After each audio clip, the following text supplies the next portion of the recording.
Welcome, everybody. Happy to be with you today. Today, we are going to be talking about what I call the Four Horsemen of a financial apocalypse.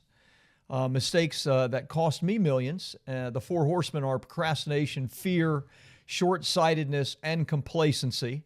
And I want to go into each one of those and explain a little bit of the background so that you understand it. So let's dive right in.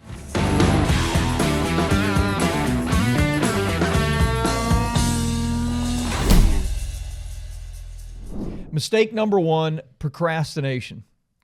You've probably heard the old saying, winners never quit and quitters never win. You've heard that, right? That sounds great on paper. But in the real world, sometimes you have to know when to quit.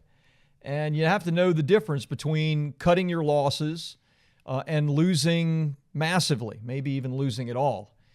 There's an old term in the South, fish or cut bait, and sometimes you need to cut bait. So to put it all bluntly, I procrastinated pulling the plug on a dying business, and it ended up costing me millions of dollars. Back in 2007, those of you who are old enough to have lived through the financial crisis, at that time, the real estate market was sliding into all kinds of chaos. Lending guidelines were tightening. Deals were collapsing left and right. And what do?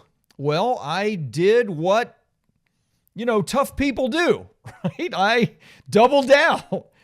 More advertising, more spending, more hustle, more leads. I didn't really need more leads. They were already pouring in. The problem was that we couldn't close deals. The final nail in the coffin for me was in 2008. And I had a client that needed a $5 million loan. That sounds like a lot of money, but this was a guy that owned a free and clear mansion on the beach in Palm Beach that was appraised at over $20 million. He owned a free and clear house in the Hamptons appraised for over $10 million. And he had $50 million invested in a development and Arnold Palmer signature golf course in Texas. As you know, real estate wasn't selling in Florida, wasn't selling in Texas. He wasn't liquid, and so he needed some cash, $5 million. He was even willing to encumber all of his assets, and I couldn't get him the loan. That was like a massive wake-up moment for me. He was willing to put his homes, his yachts, his $50 million development, all encumbered for only $5 million, and no lender would touch it. I don't know what happened to him to this day. But for me, it was a light bulb moment. I was like, if I can't help this guy, I can't help anybody. So I walked away. But by the time I walked away, I had already come out of my pocket, of my personal savings, with hundreds of thousands of dollars. I had lost millions of dollars in real estate that I should have cut loose, and just about left my sanity on the table as well. So the lesson, hey, look, when it's time to quit, don't hesitate. Quit fast. Move on. Don't just think doubling down your efforts are going to solve everything. It didn't for me. Some of you may be in a situation or a position where you really need to make a change, but you're holding on and you're procrastinating making that tough decision. And I'm telling you, it's a lot better on the other side. Today, I am thankful for that. Many of you know my story because it's led to the business that I have now and my best-selling books and all of that success, but it wasn't without a lot of pain and a lot of procrastination. I could have done without the procrastination and still reach the other side a lot faster. Okay, that's mistake one. Mistake number two, fear and hesitation. Fear and hesitation. Look, fear is a thief. It robs you of time, momentum, opportunities. It takes away from you. There's this story about a builder, smart guy, successful guy, and he came across this plot of land in a fantastic location at a fantastic price. It was a golden opportunity for him. One of those opportunities that doesn't come around that often. Price was fair. Everything was good. He could develop it. He could make a massive profit. Problem was, his last deal didn't go very well. And he ended up losing money and looking bad in the process. So he had this scar. So instead of jumping in on this great opportunity, he hesitated. And he started thinking, you know what? Maybe it's not that good of a deal. Maybe the price will drop. Maybe if I wait, I'll get an even better deal. So he waited. He contemplated, he ran the numbers again and again. He talked himself into, hey, when the right moment comes, I'll do it. I'm going to do this. I'm going to do it. Maybe you know exactly what I'm talking about. Meanwhile, somebody else came along, another developer, with a bit more foresight and a little less scar tissue. And he didn't hesitate. He saw the same opportunity and he jumped on it. Bought the land, started construction. Before long, had a massive shopping center on it and sold it for a multi-million-dollar profit. What about the original guy? Well, he spent his time watching from the sidelines and kicking himself for letting fear get in the way of seizing the opportunity. He learned the hard way that markets do not reward procrastination. Well, how does that relate to me? Well, when I was first told by a couple of different mentors that I should write a book, I hesitated. I knew it was the right thing to do.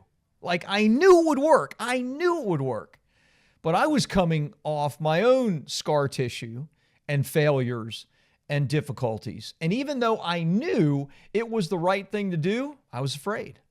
I procrastinated. And in fact, it took me a full another year to really begin writing my book and making all kinds of mistakes in doing that. Obviously, I wrote the book. You guys know the story. It was a huge success. It led to $1 million in income this is still during the financial crisis. $1 million in income in the first year alone. Had I not waited that additional year, it might have led to an additional $1 million in income. I'll never know, right? I'll never know. Winners don't wait for perfect timing. They act. And while you're hesitating, somebody else is moving forward and is cashing in. So don't let fear and hesitation cost you big like it did me. Mistake number 3, short-sightedness or not playing the long game. Okay, this is not financial advice. I'm not a financial advisor, but I am a big fan of Bitcoin and cryptocurrency. I have been for a long time. I first heard about Bitcoin and cryptocurrency in mid-2017, so that's 8 years ago. To give some reference, Bitcoin was $1,700 at that time, and Ethereum was $40. Okay. Today, Bitcoin's about $95,000, $96,000, and Ethereum $3,500. So massive, massive change. I have always been, from first learning about it, I've read the white paper, the Bitcoin white paper. I clearly remember going through the pains of the financial crisis, which was the beginning of Bitcoin. So I've been a believer in it. It's easy to hate banks, which I do, and see their shortcomings. And for me, Bitcoin solved a lot of the faults, the problems. One of my first purchases, besides Bitcoin, was I bought 160 Ethereum for about $6,500. Okay, it was running about $40 per Ethereum at that time. I saw the potential, at least as much as I could in 2017, right? We were believers, but it was still really early in the game. And I was planning to continue buying and holding for the long term, okay? Then something happened. I saw some friends buy altcoins and make a really quick 10x, 20x, even 100x. I knew guys that were putting $5,000 in and making $500,000 or $100,000 on altcoins and cryptocurrency. Garbage coins that really didn't have a future. And I was like, this is like chance to make some really big money fast. Sweet. So I traded my Ethereum in because you bought in those days with Ethereum. for coins like TexCoin, Lend Connect, Electronium. That one actually did pretty good. Crypterium, IdeaCoin. I mean, dozens. I bought more ETH and then I traded that away. And guess what? Almost everything went to zero.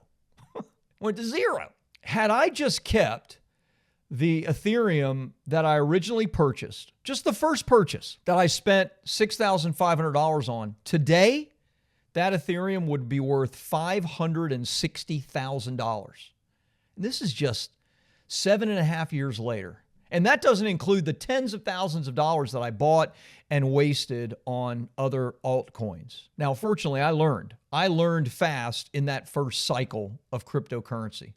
And since then, I've been focused on the long game, and I don't mess around with any of that garbage. But I had to learn a really, really painful lesson that being short-sighted and not playing the long game is where all the loss is. The fortune is made in the long game.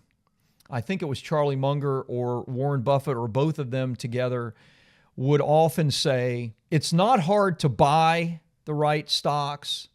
It's not hard to sell. What's hard is to wait. And that's really all they've done over the years of their company. And of course, Charlie Munger is gone now, but all they've really done is buy the best stocks and wait 10 years, 20 years, 30 years, 40 years, 50 years, 60 years, and they have been massively successful. Now, honestly, I've made this same mistake. This is more about me and maybe about human nature. I've made this same mistake in the past with speculative real estate, where I've bought real estate not about cash flow, but because I thought it was going up in value and I thought I could get in and out. And I lost a lot more money doing that than I even did in cryptocurrency. Being short-sighted is one of the fastest and easiest ways to go broke. Now, as I said, I'm not a financial advisor, but I am a believer more than ever in Bitcoin, especially, and Ethereum. Now you have the biggest companies in the world buying Bitcoin.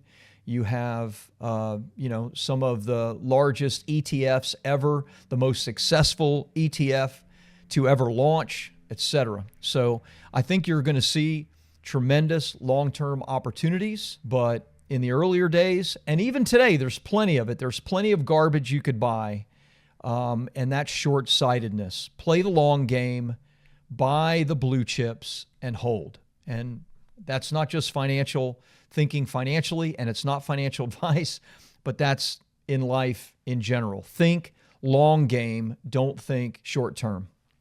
This is mistake 3. Mistake 4, complacency. Success breeds laziness. So by the time I wrote my second book, I had already successfully worked with a few hundred clients.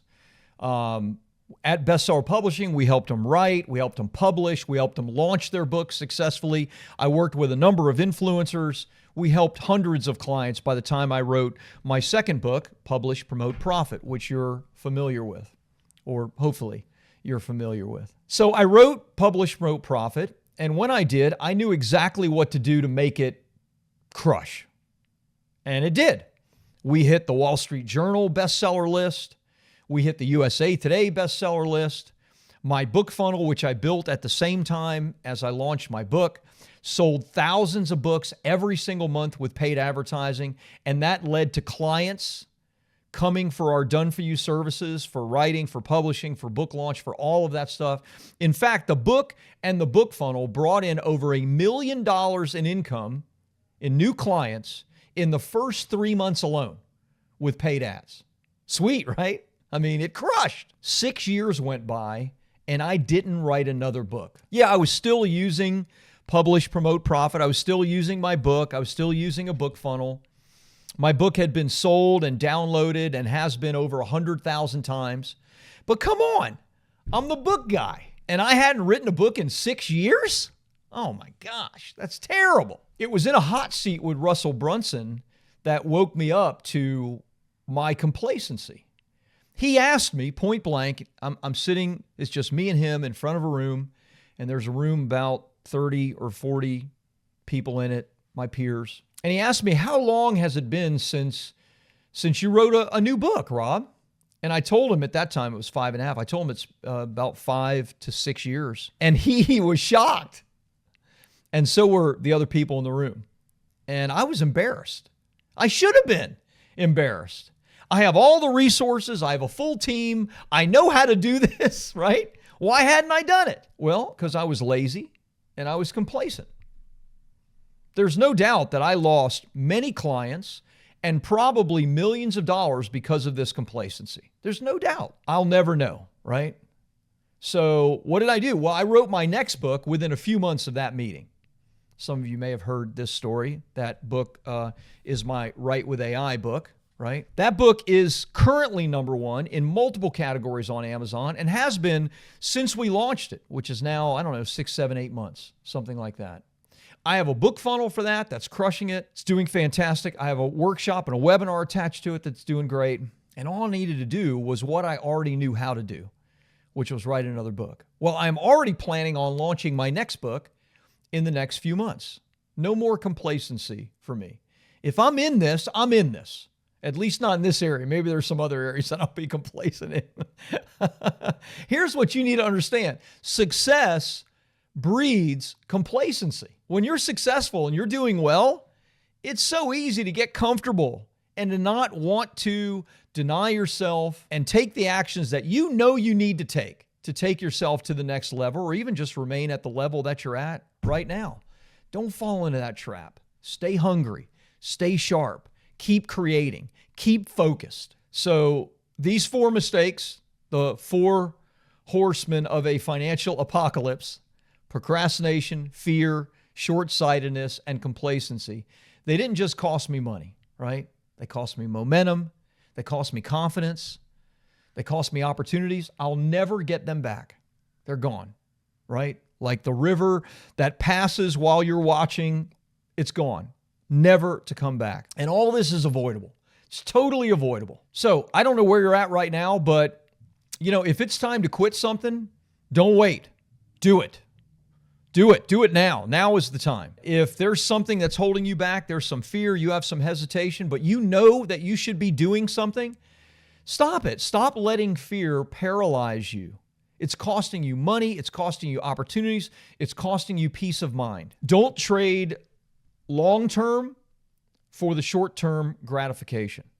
Think long-term. Think, where are we going with this? Because when you think short-term, generally, it's a loser. And lastly, don't let past successes, or don't let your current success turn you into a spectator in your own business. Like, be focused. Act now, right? Don't let fear and hesitation stop you from doing what you know you need to do.